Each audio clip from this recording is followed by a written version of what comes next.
жақсылықты осы жерге ала келген шығармыз.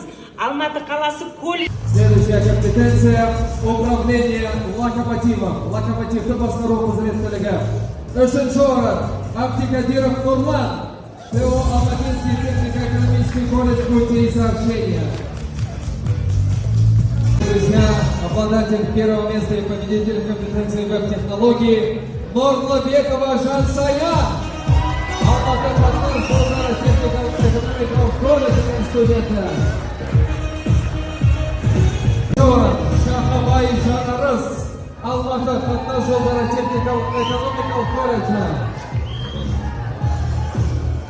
Чемпионата профессионального мастерства World Skills Алматы 2022.